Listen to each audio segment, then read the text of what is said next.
अमावस्या का मेला, और उस मेले में पूरे देश से ऋषि मुनि आकर प्रयाग में 1 महीना वास करते हैं।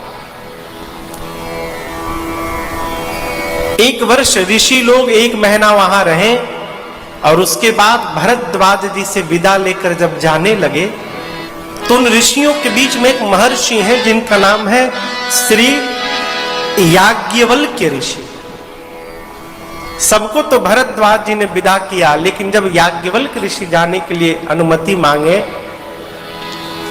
तो भरद्वाज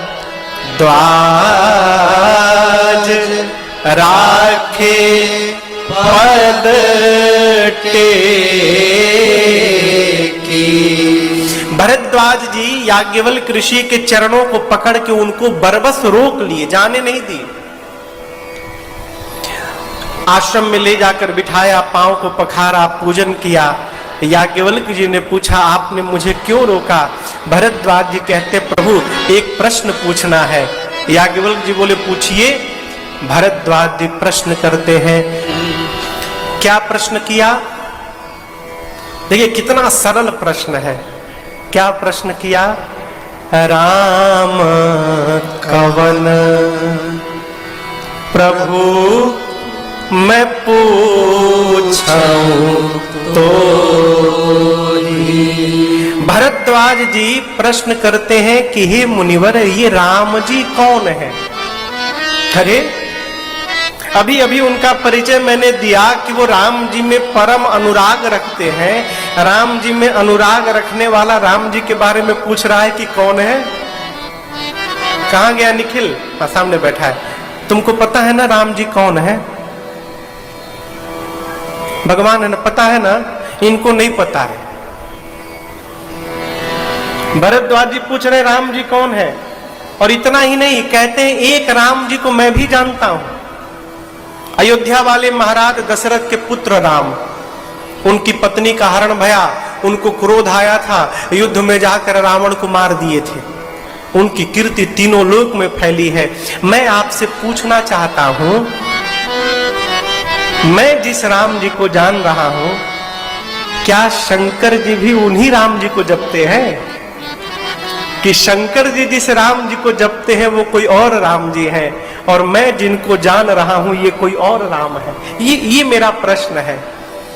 प्रभु सोई राम की अपार को जाहि जपत त्रिपुरारि, सत्य धाम सर्वज्ञ तुम कहो विवेक विचार। प्रभु आप विवेक पूर्वक विचार करके मुझे बताइए, और मेरी प्रार्थना इस प्रकार बताइए कि मैं समझ जाऊं। देखिए बात को कहना ये कोई बहुत बड़ी बात नहीं है। बात तो तब है माई बाप जो आप कहना चाहते हैं सामने वाला उस बात को समझ जाए। अब यहां बैठकर हम 4 घंटा बंगला में कथा गाएं, आपके पल्ले क्या पड़ेगा? आपने किछु बुझते पारबेन? बोलून बोलून ना बोलून, किछु बुझा जाच्छे? एकटू एकटू बुझा जाच्छे। यदि आप हमसे पंजाबी में बात करने लगो तो हम थोड़ा थोड़ा समझ पाएंगे। कल एक बाबूजी मिले बाहर, मुझे बहुत अच्छा लगा। हमसे बोले, महाराज रब दा नाम तो ऐसी चंगा महाराज।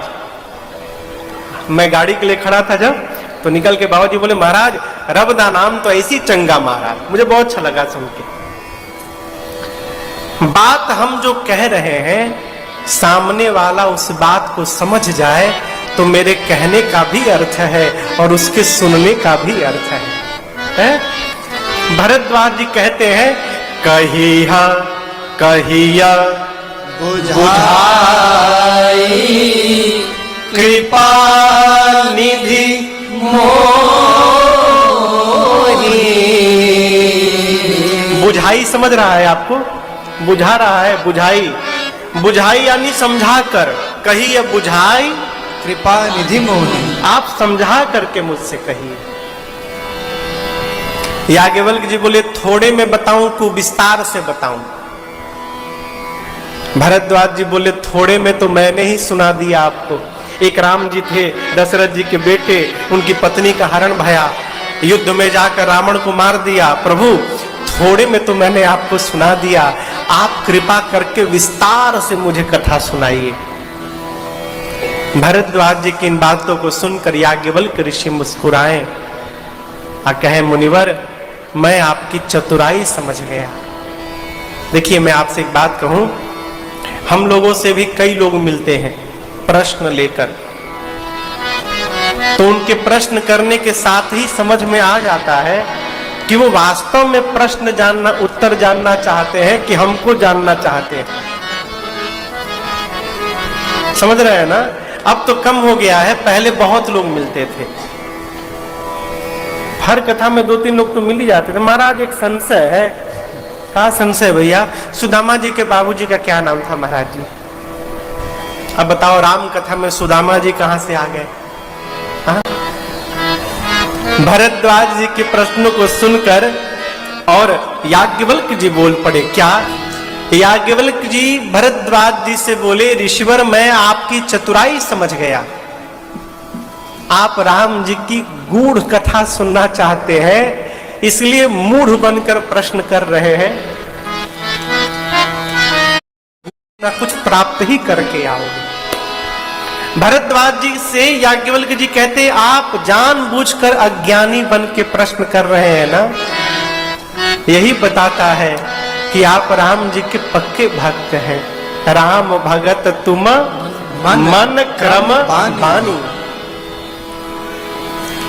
भरद्वाज जी जैसे आपने प्रश्न किया उसी प्रकार एक बार पार्वती जी ने भी प्रश्न किया था शंकर भगवान से। उस कथा को तो मैं बाद में सुनाऊंगा, अभी बीच में एक दूसरी कथा सुनाता हूं। कौन सी कथा? अब याज्ञवल्क्य ऋषि भरद्वाज जी के सन्मुख कथा को लेकर पहुंचे त्रेता युग में और कहते ऋषिवर एक बार त्रेता युग में भगवान शंकर अपनी अर्धांगिनी मैया सती, पार्वती जी है ना, पार्वती जी पिछले जन्म में थी, उनका नाम था सती मैया, शिव जी की अर्धांगिनी थी। मां सती को लेकर बाबा एक बार कैलाश से नीचे उतर के दंडकारण्य में अगस्त्य ऋषि के पास राम कथा सुनने गए। मां को साथ में लेकर गए। अगस्त्य ऋषि ने द्वार पर देखा, साक्षात भगवान शंकर आए हैं। आनंद में आ गए हो, ले जाकर बिठाए, लगे पूजा करने। सती मैया से भगवान ने कहा था कि कथा सुनने चलना है।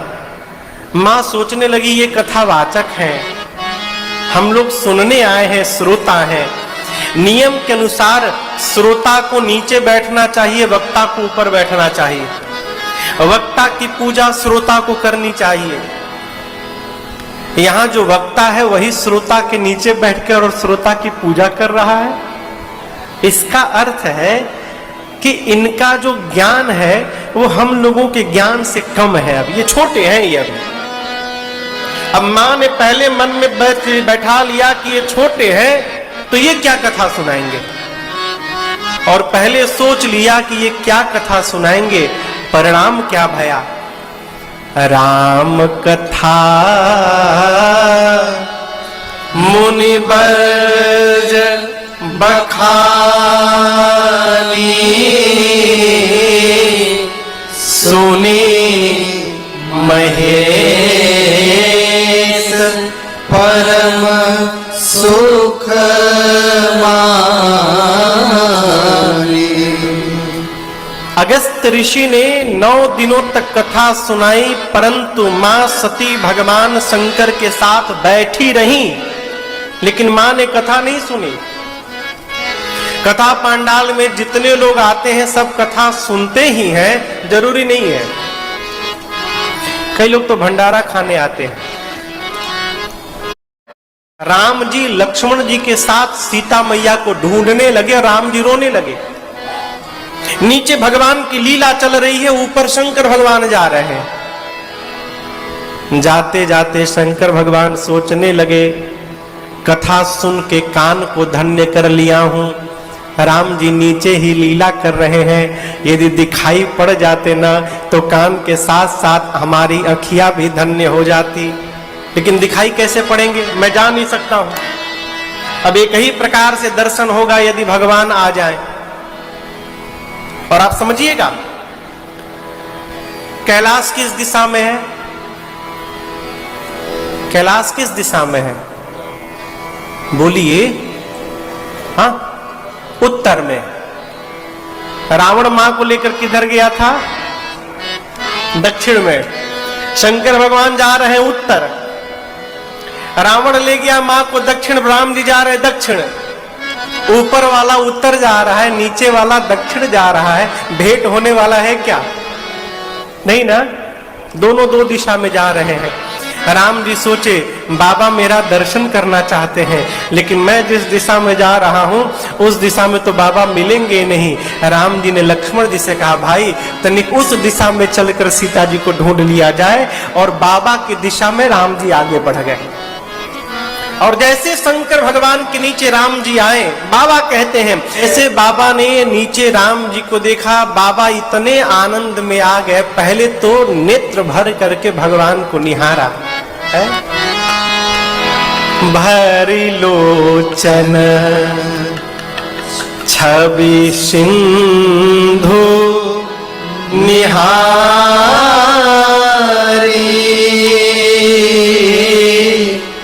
कुसमय जानी,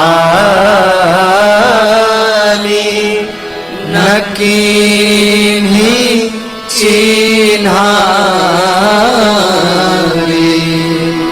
आपसे एक मैं प्रार्थना करूं,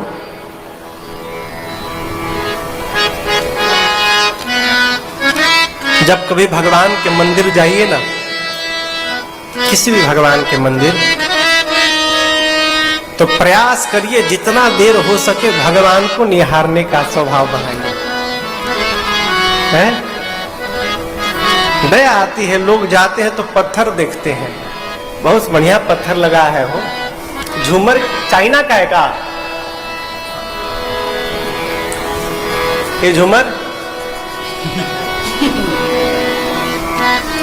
मैं एक जगह राजस्थान में कथा गाने गया था, तो जो बुलाए थे वो मंदिर बनवाए थे बहुत विशाल, मुझे ले गए दिखाने। मैं जाकर, मैया का मंदिर था, मैं सामने हाथ जोड़ के खड़ा था, आए हमारा हाथ पकड़ के खींच के लेके चले गए। महाराज मकराने का पत्थर देखिए, ये कोरिया का झूमर देखिए। मैं सोचा मैं कोरिया और मकराना देखने आया हूं, है? भगवान को निहारने का स्वभाव बनाइए।